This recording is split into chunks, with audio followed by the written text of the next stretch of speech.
Welcome everybody to Rob's MetalWorks.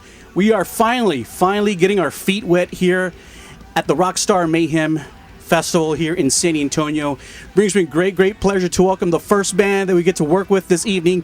The band called The Devil Wears Prada, and I have with me bassist Andy Trick. How you doing, sir? Oh, I'm great. How you doing? It's great to see you and to meet you, man. Definitely, it's been a long track already for Mayhem. We're getting near the end. Yeah. How do you feel about that? It's been a great summer. Being able to tour with Slayer, King Diamond, that just blows my mind, let alone 5 weeks of it. And we're coming up on 3 shows left, counting today, and starting to get excited to be able to cook food at home and stuff again. But I'll miss this out here. It's been a great time. Yeah. So let's talk a little bit about the festival. Definitely, big headliners with King Diamond and Slayer. There's kind of been some discussion in the media about this being a more condensed version of the festival. What are your feelings on the festival about how it kind of transpired now that it's coming to an end? I think everything went great. We're opening main stage right now, and all our shows have been amazing. They'll open the amphitheater maybe half an hour before we go on, and then we'll start up. People will start streaming through, and it's one of those where it's fun. We're playing for a lot of people we usually wouldn't play in front of, so it's fun to try to win people over and be like, I can see you're kind of not into it right now, but at the end of the set, let's talk then. And right. you can. I'll watch, and sometimes you see those people feeling it out and then start getting into it, and that's we all love that, and that's what we're trying to do with this right now, opening this for freaking Slayer. So can't go wrong. Exactly. Yeah, I've loved it. I think you bring up a very interesting point. I was telling you off camera, I'm kind of like a Cradle, the Devil Wears Prada fan, and actually we had an individual on our crew who was younger than us, and I remember back many years ago, he says, Rob, you got to check out this band, the Devil Wears Prada, and obviously you guys represent kind of like a new breed of metal, definitely with a harder edge, faster. More so than maybe some of the metal that some of my crew and I grew up with, the old school thrash stuff.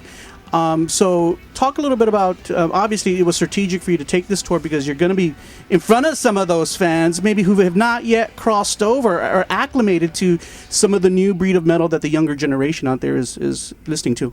Yeah, definitely. In particular in the past 5 years, we've been trying to hit more heavier metal shows, and we all appreciate that music a lot. We love it, and it's fun to try to branch out into that realm of people who won't usually hear us. Because we've done Warped Tour for 4 or 5 years now, something insane. So switching over to something like this lets us broaden our horizon and try to extend out that way. And most of us grew up on metal like that. I grew up on Metallica since I was 6 years old, and that transferred into Converge, which just transferred into all of us come together. And yeah. Well, kind of building that on us, even despite that fact that we just mentioned, the Devil Wears Prada has had a really kind of successful, significant career already. You guys definitely have your own fan base out there. It's continuing to grow. You guys are continuously releasing music, and that's kind of where I want to go next. You're going to release or about to release the Space EP. Is that correct? Yeah. About 5 years ago, we did a Zombie EP, which is 5 songs based on Zombie, and this is same idea but focused on space. Over the past few years, we've wanted to try to focus ourselves on another EP because it was a lot of fun to do, and it just lets us branch out a little bit from what we would normally do for a full length. Sure. But it's 4 or 5 songs, or whatever, how many songs, and you can just focus it, change up how you do things a little bit, but have fun with exploring a new way about it. And space, there's so many cool things in space. Asteroids, aliens, everything. So many options. And Mike particularly, he was the one that threw out the idea about a year ago when we got together to write this, and it's just been a lot of fun. We also about 6 months ago or so parted ways with one of our founding members, Chris, and we picked up, he was guitar teching for us at the time, one of our friends, Kyle, and he's been playing with us lately, and he was in there riding with us for that. So sweet. That freshened things up a little bit, brought a new aspect to it, and I'm really excited about it. Wow.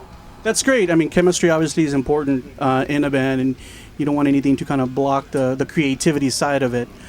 So the Space EP will come out August 21st, and you kind of mentioned something. I've kind of seen like a lot of bands kind of releasing some EPs, more regional bands, but strategically doing so because it keeps your name out there. You don't have to invest so much time and funds into an endeavor like that. Is that kind of something that played into the band's kind of train of thought as well? Let's just release these EPs and we can continue to be out there and stay significant without such a huge investment on various fronts. Yeah, I mean, that's definitely part of it. We always try to keep something coming out all the time, and last year we were like, we haven't put anything out in a while, and we've had this idea, let's just try to bust this out real quick. We spent a lot less time writing it than what we would have full length. I mean, it's half the song, so sure.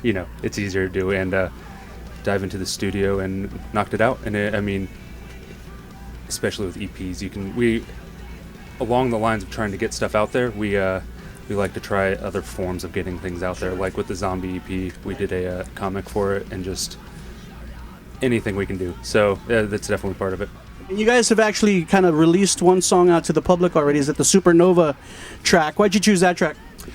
We just all like it. It's always weird finding a first track to release, because there's some my favorite song where it will be the first video we put out for it, sure. And I think a lot of the guys feel the same way about that. But we also love Supernova and think it's Prada, Space combined. That's a nice little gap to explore what's going to be in the album. Okay, so let's talk about this tour is about to end. Tomorrow you're doing, I think, Houston, and then one show in Dallas, and it's Dunzo.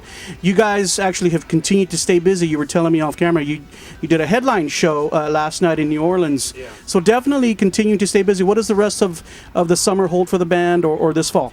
We have a bit of time off, and then we're working on something this fall. It's our 10-year anniversary this October. So I can't really say anything about it, still in the works, but okay. Keep an eye out for around then. We're very excited to share 10 years together, which is absurd. I'm going to get way nostalgic with it when we get to that. But yeah, it's exciting, and we'll be around. So did you ever think the band would reach a 10-year? I joined this band thinking it would be something fun to do over the summer, and then things just progressed, and it's 10 years later, and with 3 of the same dudes, so yeah. Well, the good thing is that you guys have been able to build a success around the band and really made an impact in music. So thank you, Andy. I appreciate your time, sir. I appreciate your time. Any last words for the people out there around the world who will see this interview? Just check out Space August 21st, and hope you guys enjoy it. Thank you. Remember, everyone out there, you saw the man Andy Trick of the band The Devil Wears Prada, only right here on Rob's MetalWorks. Be sure to look for that brand new EP coming soon. We are here covering the Mayhem Festival, San Antonio, Texas.